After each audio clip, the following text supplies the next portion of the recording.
Alrighty, so Parshat Re'eh.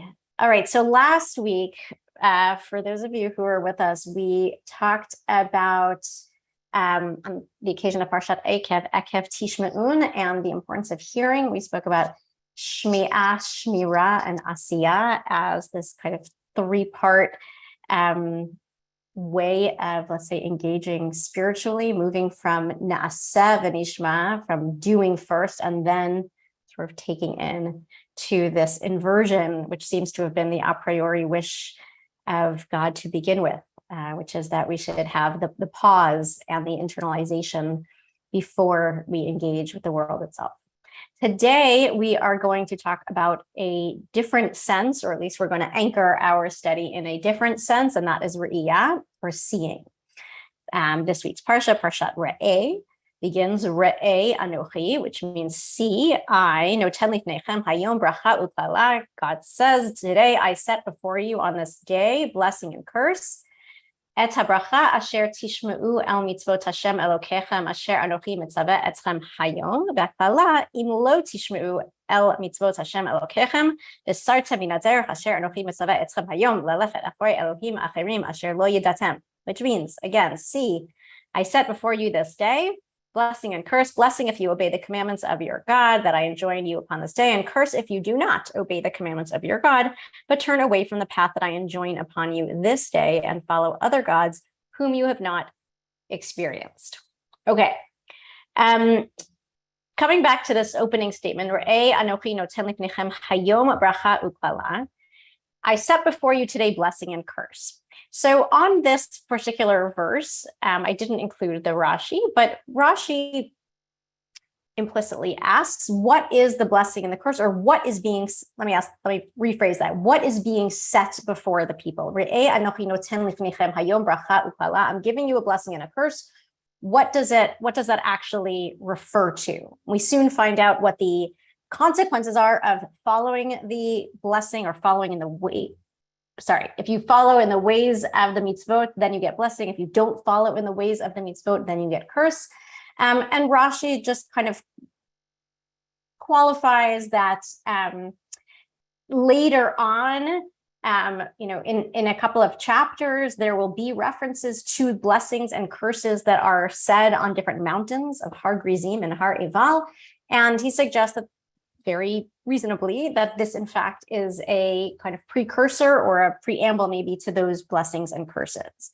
But it never stops our beloved Sfat Emet or other Hasidic thinkers from, let's say, jumping off from this text to think differently about what it is that the Jewish people are being asked to see. Re'eh, what is it that they're being asked to see? What is it that they're being asked to grasp at this particular moment? And so this week I brought you, of course, the Sfat Emet, as well as some other Hasidic and not so Hasidic thinkers on this very question of what ought we see. And the Sfat Emet hones in not so much on the word re'iyah or seeing, but actually on the threefold repetition, and I bolded it here, of the word hayom. That's what he sees as significant. Because we've heard this message before. We've heard do good, don't do bad, stay away from this, keep that. Like, that's not such a new message, he seems to suggest. Though, of course, there's a lot of repetition in the Torah broadly and in the book of Dvarim specifically. But nevertheless, the Sfat Emet is interested in what is this particular formulation here to impart. And he focuses on this, again, the repetition, which I've just repeated, my apologies. Okay, and he says, Re'eh anochi noten v'chulei hayom, right? So he references our opening verses. And he says, Perush she'habchira biyad ha'adam livchor tov u'ra. Okay, so we start by saying, what is the meaning of these verses? The meaning of this is that it is in the hands of humanity to choose good or bad, right? I set before you blessing and a curse. You choose, right? If you choose one path, this will happen. If you choose that path, the other thing will happen. But the emphasis for him is on choice. Now, what does that have to do with hayom, which means today or this day? Why is that so significant? He says, Amar Adoni Zikni Mori Rabbi Zal She'al Zeh Mevarchim Hanoten L'Sachvi Vina V'nir'a Perush Hayom Sheyesh B'chol Yom B'chira Chadasha. I'm going to emphasize that latter portion there, right? He says, over here, it seems that the meaning of this day, Hayom, is that there is an everyday choice anew. Okay, so just to root this back in the text, right? He points out that the sort of central theme, if you will, of these opening verses is choice itself, human agency, right? And not only do we have choice, but we have choice that is open to us, right? Each and every day. Hayom, hayom, hayom, today, this day you make a choice. Tomorrow you can make another choice. And the day after that, you can make another choice too. That is the sort of radical freedom that from the Sfat Emet's perspective and from his grandfather's perspective, these verses are here to offer. And he says something interesting here, which maybe in our discussion you can all reflect on. He says, Ki achar shechoteh ha'adam mistaleket ha'bechira me'ha'adam. Kemo shekatuv ze lashono harasha'im birshut libam. He makes this point or suggestion. He says, after a person sins, the power to choose is fleeting. This is my translation, and I'm not sure that fleeting is actually the best word. Mistaleket sort of means more like disappear, but that word sounds a little more fixed than I wanted it to, so I went with fleeting. Because the suggestion is that yes, we have choice each and every day. However, there are consequences, right? There are consequences to the choices that we make. And one of those consequences might be the curtailing of our own freedom to choose. So we can maybe talk about that and what that might actually mean a little later. I just want to finish this up. He says, right? Who is the kind of model of this radical freedom? None other than God's self, who gives freedom, right, to others. God who restores or renews creation. Every day, God renews creation. And that God who renews creation each and every day bestows upon humanity the freedom to also renew, reconstruct, and recreate each and every day. We can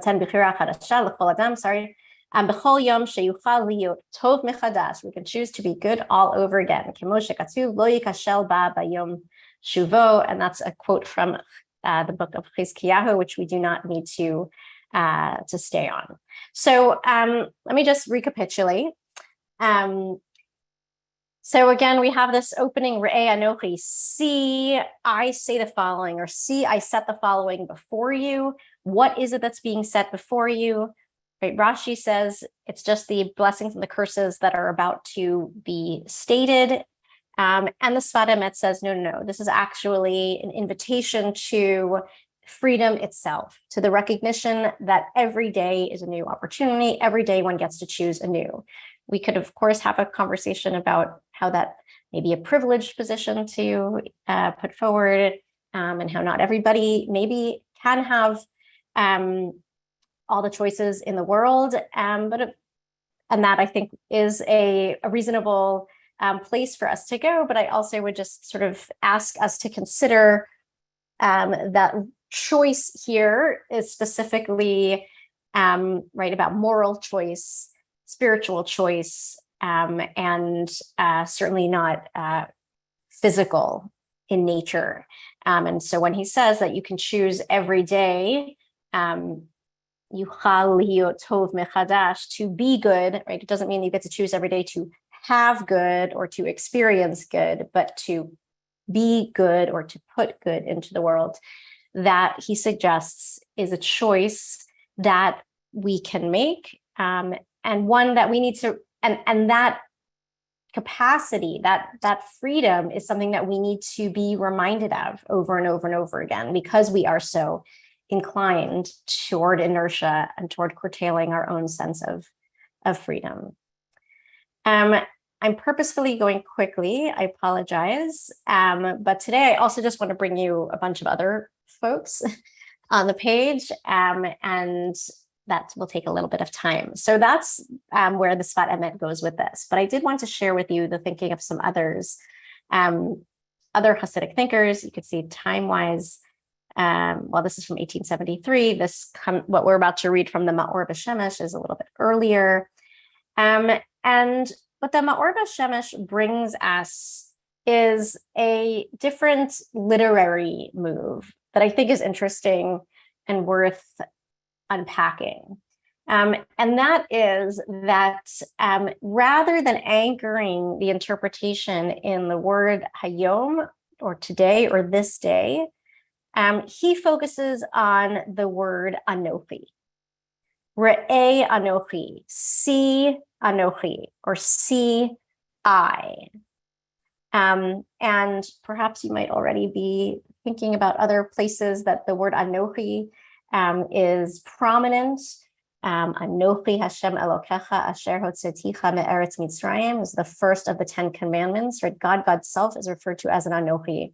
But Anoki, so we'll come back to that, sorry. But Anoki means I, right? And so what the Ma'or B'Shemesh, Rabbi Kalan Miskalman Halevi Epstein suggests, what are we to see? What are we called to see, right? In contrast to, or maybe we could perhaps see them as complementary, but right, unlike the Sfat Emet who says, what are we called to see? We are called to see our own, like, a radical freedom. Here, his focus is on, right, these two words that come right next to each other. Re'eh Anoki, see I, see selfhood, see my ego, one might say. Let's see how he says it directly. He says, Re'eh Anoki, Anoki chashivato shel adam be'enei atzmo yechola lihiyot gam bracha v'gam klala. Okay, remember, Re'eh Anoki bracha uklala. See that, well, let me just read it in his words, sorry. See I, Anoki, I, the importance of a person in her own eyes can be both a blessing and a curse. Okay, so I just want to make sure that literary read is clear, right? Re'eh Anoki bracha uklala, there's obviously dot in the middle, but right. See today, see I can be a blessing or a curse. I, my own selfhood, right? My own sense of self can become for me either a bracha, a blessing, or a klala, a curse. He goes on. Ne'emar Anoki omed bein Hashem ubein beinechem shema she'adam machshiv atzmo keyesh. When a person thinks that they're a someone, zehu mesach hamavdil beino uvein hakadosh baruch hu v'zehu leklala. Okay, so he says there are times when a person can see themselves as all that, you might say in the slangy idiom, right? Or a person sees themselves as important, as overly important, and that acts as a mesach, a mask that separates between a person and their creator. And he says that is a misuse of selfhood, right? That is selfhood liklala. That is selfhood turned into a curse. That is hubris, you might say, right? The yesh gam libracha, right? But there's sometimes also that having a sense of self is a good thing. Lif'amim omer yetzer hara la'adam ketzad ata me'iz litpalel lifnei hakadosh baruch hu ve'ata tola'at v'lo ish. Okay, which means sometimes a person's yetzer hara, their evil inclination, their baser self, will say, how can you dare to pray before the Holy Blessed One when you are a worm and not a person? A tola'at is a worm. You're a worm. You're not a person. Who are you to stand before God? Who are you to stand before humanity? Who are you to be anything or do anything in the world? Right? That's, the, here it's referred to as evil inclination. It's your negative self. It's your critical self. It's the critic within that says you're a nothing, right? He says this is a problem, right? As tzarichu le'ametz et libavo ve'lavo behechal hamelach ve'az anoki hu livracha. Then he says she must fortify her heart to enter the palace of the king, and then Anoki, or selfhood or ego, is for a blessing. Okay, so let's step back for a second. Right. So how does the Ma'or V'Shemesh understand the sort of the call of Re'eh? What is it that we are asked to see or contend with or own? And he says, see your own self. Re'eh Anoki. See your own Anochiyut, your own selfhood, your own ego, confidence, sense of self-importance, but see it in a way, or own it in a way that leads you toward bracha and not toward klala, that leads you to blessing and not to curse.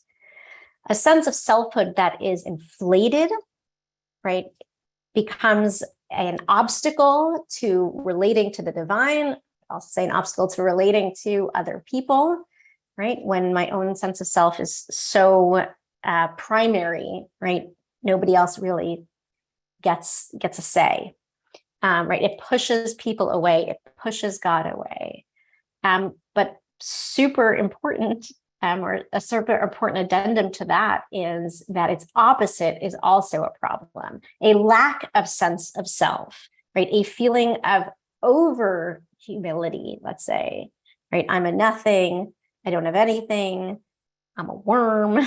Right? Who am I? All of that sense of right, fraudulence, right? I don't really belong here. I don't really have what to contribute here. All of that also, right, is a problem. And that's where your anochiyut, that's when a sense of selfhood, healthy selfhood, is actually a bracha, because it allows you to stand in the world. It allows you to actually manifest and actualize your specific and particular gifts. And so for the Ma'or V'Shemesh, the call of Re'eh Anoki is to actually have kind of right-sized thinking about one's own self. That's Re'eh Anoki for him. All right, two more. The next is Rabbi Yechiel ben Asher, known by his acronym, the Rosh. He is not a Hasidic thinker, but nevertheless, he is invited into our discussion. And he says on Re'eh Anochi, Re'eh u'bechar be'anochi, b'mi she'amar Anochi Hashem Elokecha. I think this too is a very interesting perspective and a different one. Okay, so again, position number one of the Sfat Emet, Re'eh Anochi ... hayom, right? What is it that we ought to see? We ought to see every single day as a new opportunity and to contend with our own agency. For the Ma'or V'Shemesh, Re'eh Anochi is Re'eh Anochiyut.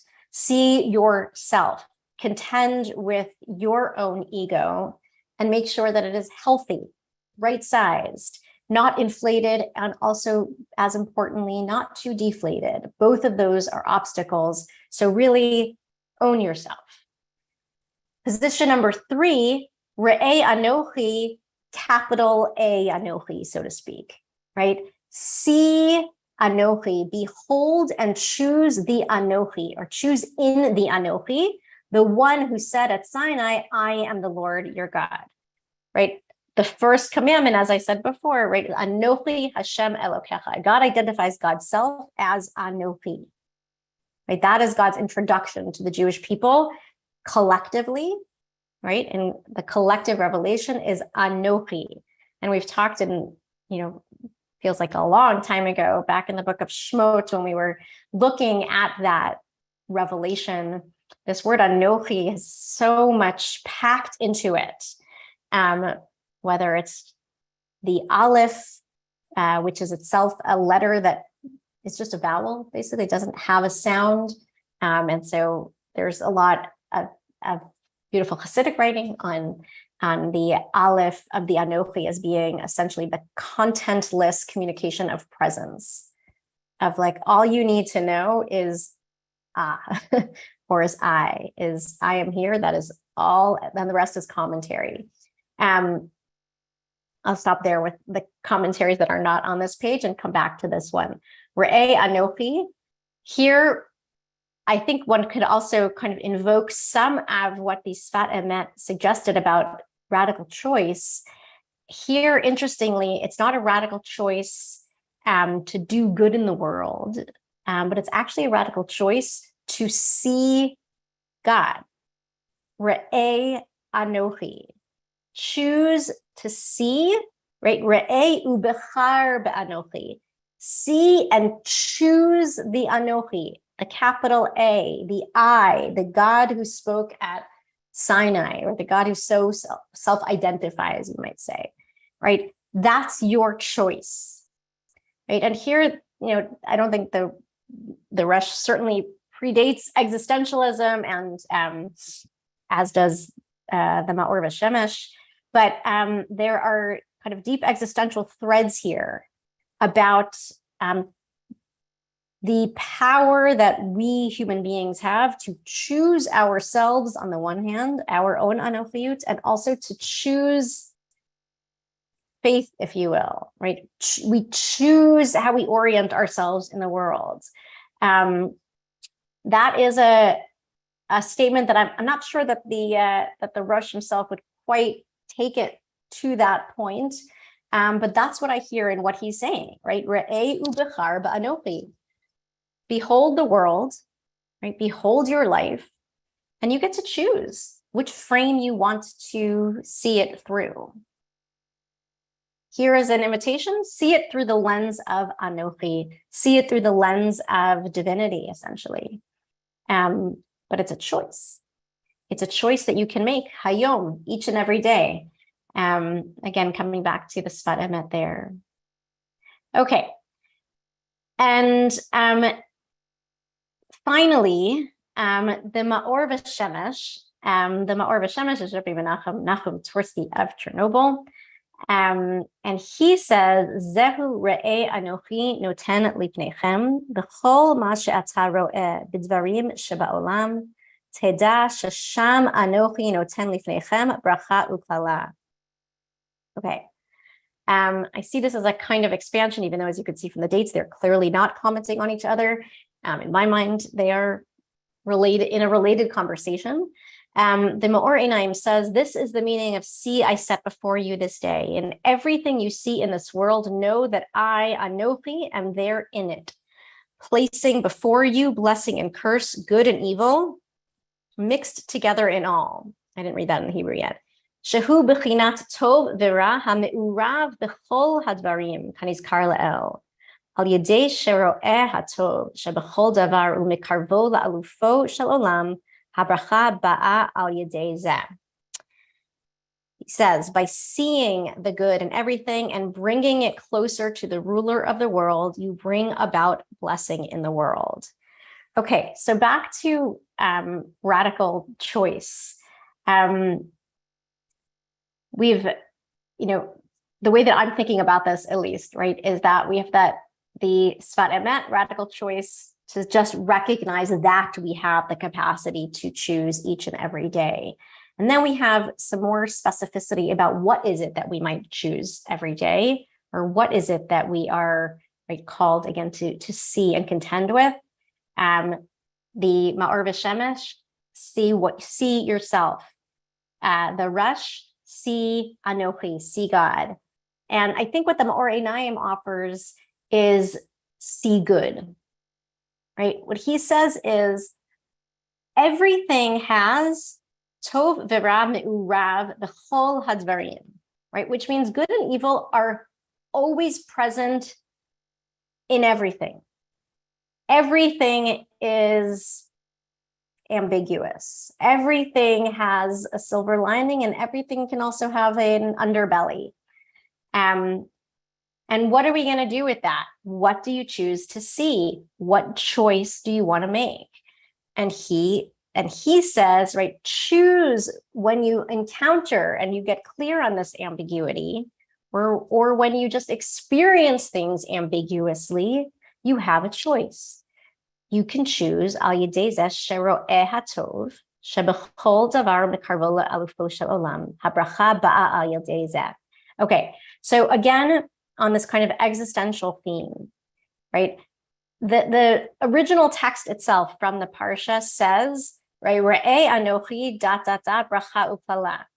One very clear way to understand that is if you do X or see X or choose X, right, then blessing will follow. And if you choose Y, then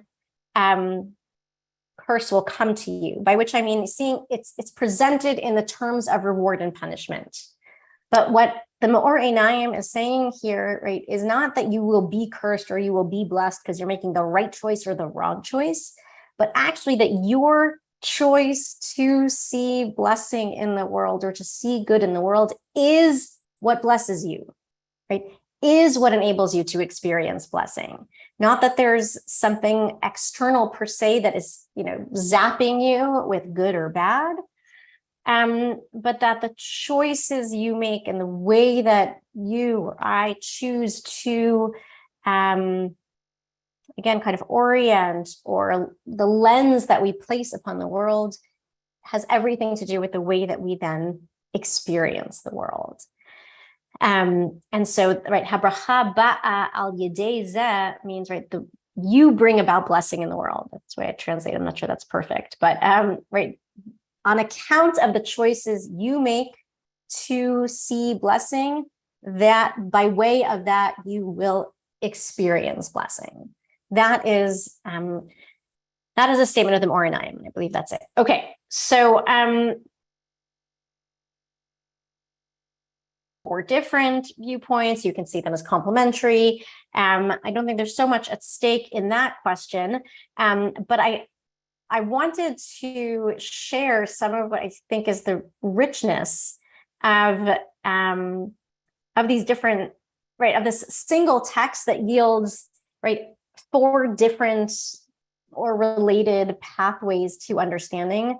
And I think there's something really beautiful about these opening verses that seem not that, on face value at least, it doesn't necessarily seem like they are amenable to such diversity of interpretation, and yet nevertheless packed into, 1 or 2 words, whether it's Anoki or Hayom, right? You can have a world of meaning, all of which in different ways ask us to see, to make choices about what we see, to make choices about what we internalize, to make choices about how we orient ourselves to the world and enact in it. So with that, I'm going to stop the share here so I can see you.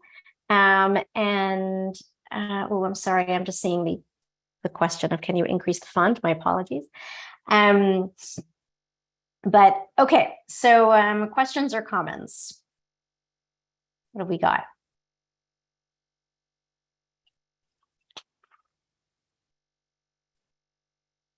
Okay, I'm going to go to the chat first, and then I'll wait for anyone who wants to. Okay, was Rabbi Epstein in Musser? I'm just looking at his dates to see how to answer that question. The short answer is I don't really know, so I'm going to just leave that there. But it sure sounds like it, right? Okay, what is the difference? Gail asks, what is the difference between Amia and Anoki? Okay, so great question. And the answer from a translation standpoint is nothing. From an interpretive standpoint, everything. Meaning that there's right, the primary difference is one letter. I mean, the vav is a kind of a vowel, so take it or leave it as an extra letter, but the chaf, anoki, right? If you take that out, you basically get ani. Again, we're going to get the O sound out. So Anoki is ani with a chaf. So I can tell you really interesting things about that. Also from the Oreinayim, he also says in a different context about the Anoki versus ani, is that when God says Anoki, God is saying, all you get of me is a ke-ani. The closest you'll ever get is like verisimilitude, is a likeness of, but no, you can actually never know who or what, right? Divinity is. So you're going to get an ke. That's one interpretation. In any case, so again, short answer, ani and anoki mean the same thing, but arguably, can mean worlds of difference. Okay, Pam says, it's interesting that the evil inclination can manifest as a kind of self-hatred. Absolutely. Does anything in our tradition address more specifically how to fortify one's heart against self-hatred? All right, that is a great question. Really beautiful question. Yes. And whoever raised Musar before, that's a great avenue to go to. I can't think off the top of my head of like one very specific reference, but absolutely the idea of the Yetzer Hara, the evil inclination, being the voice within that takes you away from yourself, that limits you, that makes you less sure of yourself, less full of yourself, less, agentic in the world, right? That is one of the dangers of that Yetzer Hara. As I indicated in the kind of written piece about this, right, the word Yetzer itself it's an interesting one. Yes, Yetzer Hara certainly indicates something negative, but the word Yetzer, Yetzirah, right, is actually precisely that which yields creativity. Yetzirah is creativity, right? And so there are even direct references in the Talmud about the importance of the Yetzer, of inclination, precisely to yield generativity and creativity. So that was, sorry, I moved a little bit away from the question of how to fortify oneself. And I do think there's so much of the work of like what we're doing together through the lens of the Sfat Emet, addresses that, but indirectly. And yes, I'm sure there are more direct references, but I can't offer it just at this moment. But really, thank you for foregrounding it. Okay, now to Judith. Go ahead.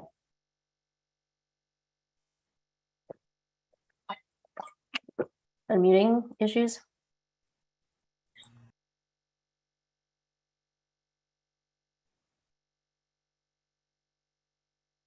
Kat, can you help us?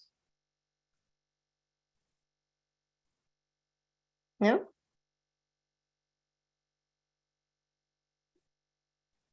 I don't know what's going on. Okay, you know what? Let's go to Gail. And then Judith will come. Like, wait, hold on, Judith. Are you there? Yeah. Oh, okay. Okay, we'll start with Judith then first. Okay. Sorry. Okay. There was an extra thing on the screen. Well, what this brings to mind for me is that, it's never black and white. There's always that gray. There's always the middle ground. There's always the possibility of either or both, And I'm reminded of the Hasidic tale of having a note in each of your two pockets, right? One I'm a somebody and I'm a nobody. Yeah. I am but dust and ashes, and for me the world was created. Mm-hmm. And they're both true, and they both need each other to inform the other. Each one needs the other. So I always like the idea of the morning beginning anew, giving you a chance to start anew. But and what the day is going to hold, there'll be many, many opportunities to choose the path that's appropriate in the moment. Yeah. Very well said. very well said. And I think also it's a nice connection back to the question from the chat from Pam, right? How do we fortify the heart against self-hatred? So that's a good, that is maybe a nice source to hone in on, right? That there's this idea that we ought to constantly carry within ourselves, right? In our pockets, so to speak, both, right? This tremendously high regard, bishvili nivra ha'olam is the phrase, right? That the world was created for me and only for me, because I'm not great, right? And on the other hand, in the other pocket is the line, Anoki afar ve'efer, right? I'm nothing but dust and ashes, or a worm, as we saw in that source earlier, right? Choose your image of loneliness, right? But that our job is somehow to, to carry both of those and to mitigate against both, at the same time, because neither one of those messages alone is right, right? And so somehow we need to learn constantly to literally and metaphorically carry with us this middle position. Thank you. Okay, Gail, go ahead.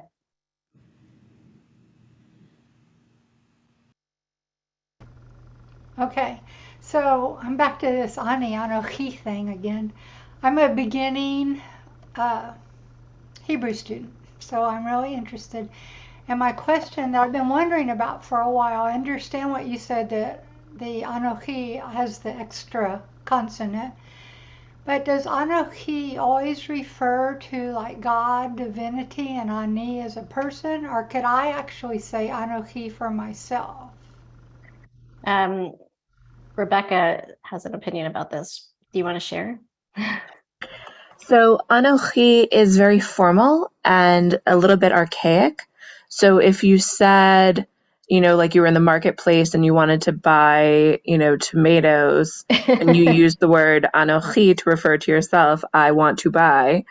Anoki, it would be a little bit like if you were speaking with thous and thys in English.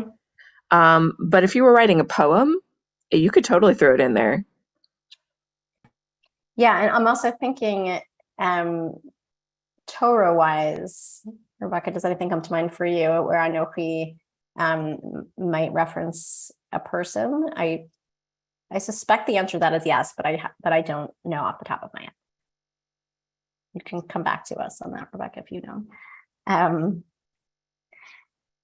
So I think that's correct, right? Anoki doesn't have to mean God, but the resonances are kind of more royal, more thou-like, as more formal, as Rebecca said. Okay, other questions or comments on Re'eh Anoki or on Anochiut or choice to see? We talked about, choices to hear and to listen. So this is sort of an interesting analog in a different sensorial sphere, right? That we also have choice there. Carol, go ahead.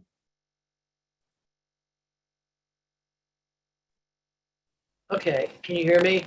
Yes. Okay, yeah, I'm thinking of it more on lines of when you're meditating, and you can choose a thought that you can run with that goes to a negative place and be aware that it's taking you to a negative place and perhaps say, whoa, wait a minute.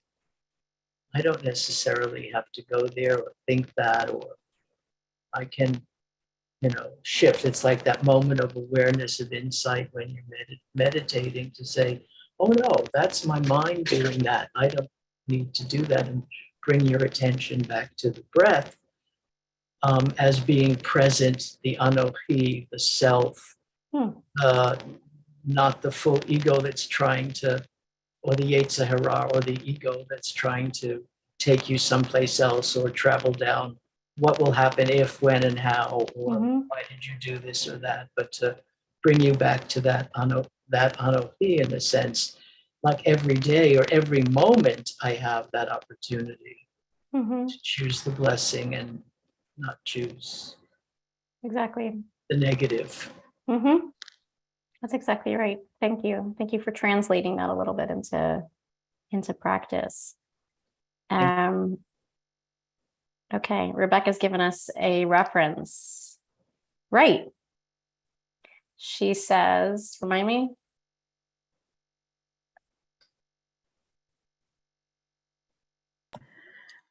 So she is very dramatically saying, because she has been childless so far, she says to Yaakov, Lama Anoki, Iman, right? Ve'im Iman. ein meta Anoki. Right. I should have known that. Yes. Hava li banim, like give me children. Maybe mine, yeah. Ve'im ein, and if not, I shall die. Right. Okay, so that's actually an amazing reference. Thank you so much. I want to find on my screen Gail, who asked the question a moment ago. In any case, though, it's such a great place, actually. It so relates to the way that it's used here, or the way that it's interpreted here. Because when Rachel refers to herself there, right, she's saying, if I can't have a child, meta anochi, I will die. And a way of interpreting that is, if I don't have a child, meta ha'anochiyut sheli, then my sense of selfhood is lost, right? So there's a difference there, right? I'll die, like in a very dramatic and maybe emotionally raw and real way. Like if I don't have a baby, I'm done.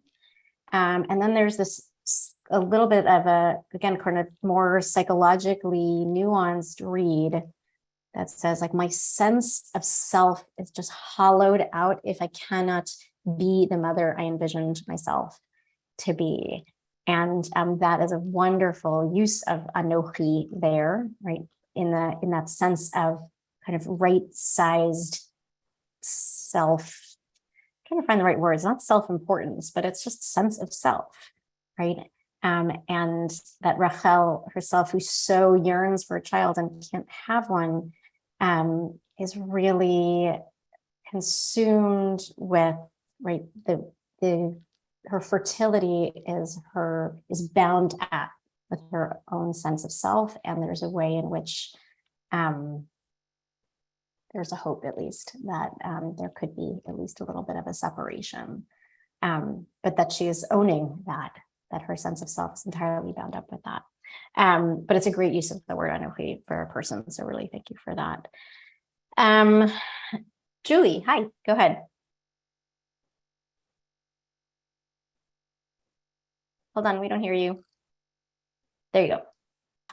The discussion about the choices, the point of choice, just is reminiscent of some of the classes that Margolis has taught about the midot and a bechira point, having a choice point. Oh, beautiful. And be that, yeah. And so it ties with the meditation also, but just and sense of self, but to have, not to be reactive, to be able to, or the Viktor Frankl putting that space between the stimulus and the response, so that there is time to consider that there are choices. Yeah. That there isn't just, you're not just going on through the neurological path that's very familiar and habitual. Beautiful. Which I think is really important for me at this time of year. I'm really focusing, I think, this year on the idea that there isn't, that how limiting having a should is very limiting, and to be able to live in a place of more awareness where I can see that there's a lot of coulds and not just should. Beautiful. That's really beautiful. Thank you. I don't know if it was you or somebody else who also last week brought in practice that is coming from another IJS thread, and I really appreciate that. I don't have access to it, or I'm not in it, so it's really wonderful to see those merging. And so I guess I'd also just really bring us back to our discussion from last week also, not only of the shmi'ah, that you can hear something and then, but specifically, as you just mentioned, Julie, right, there's that in-between step, which was referred to last week as shmirah, or holding it, right, pausing. And that's precisely what is being referenced here in different language, understandably, but is precisely about, right, taking something in and then pausing cultivate that awareness, as you just said, of coulds, which is so beautiful, or of possibility. So thank you for that. Really beautiful. Okay, Ilana, go ahead. Hi. So carrying on all of these threads is also Rebecca, when the twins are struggling in her belly, and she says, "Lama ze Anoki," saying, why do I exist?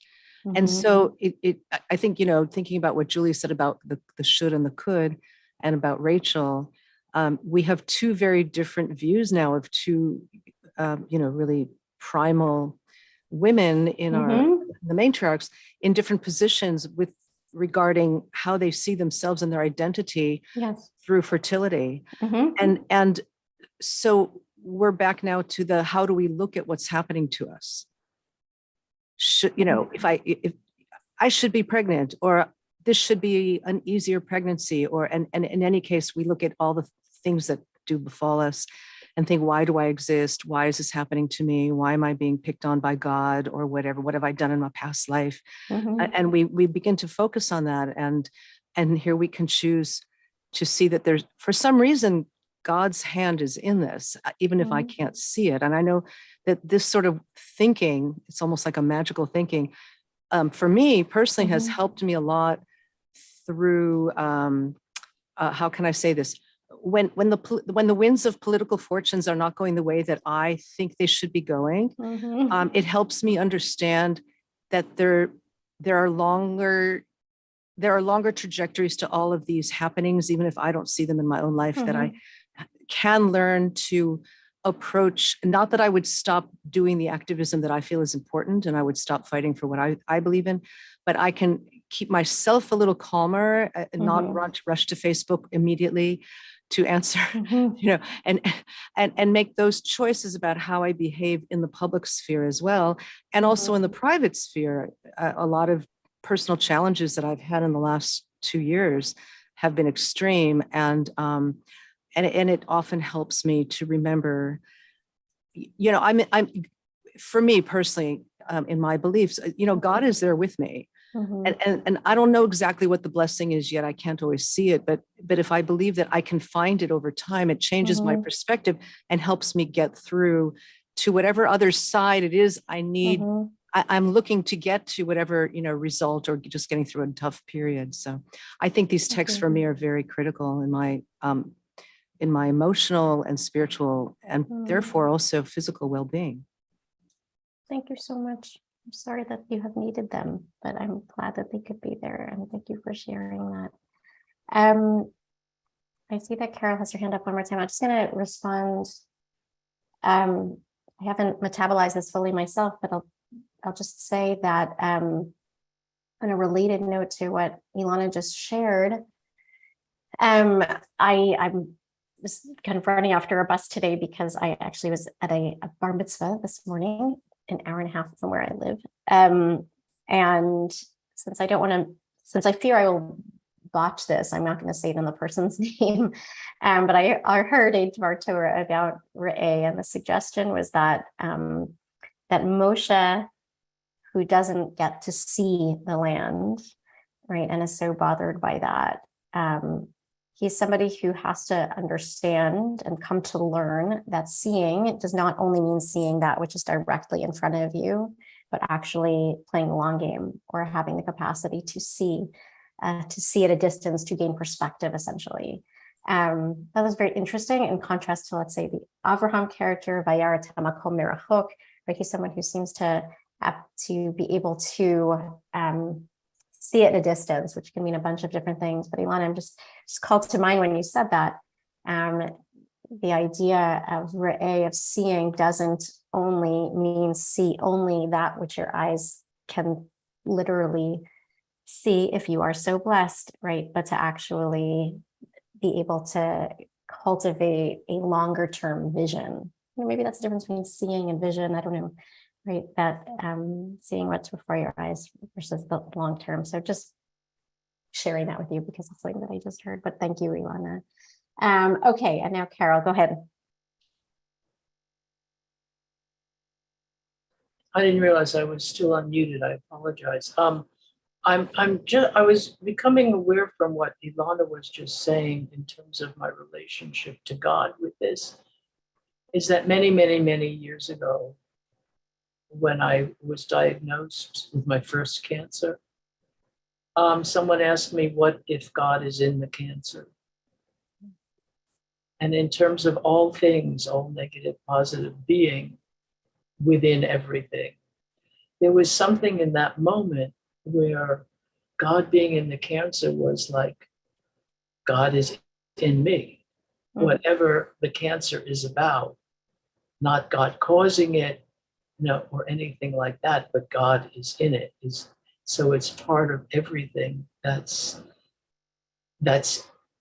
the blessings and the curses. It's all there. And sorry about that. And how we deal with it becomes the issue. Wow. Whew. Thank you, everyone. Heavy and helpful. So really, thank you. Carol, it's quite a question you were asked. I'm happy that it felt healing to you to hear that. I think that's a hard question, no doubt. And I also wonder in the opposite direction, right? The claim, I hope I'm not mixing up my thinkers now, of the Maori-Nayim, was that there is a mixture in everything, right? And that we might also ask the person who's experiencing a peak in life, right? Where's the ra? Or can you also see the underbelly of what it is? Our job is not to go there per se. It is to highlight the good, to sort of figure out, right, where the godliness resides. But I'm moved by the question. I'm moved by the time in your life that it was brought to you. I think with that, we shall come to an end. And I hope to see, all of you next week, God willing. Take good care. Okay.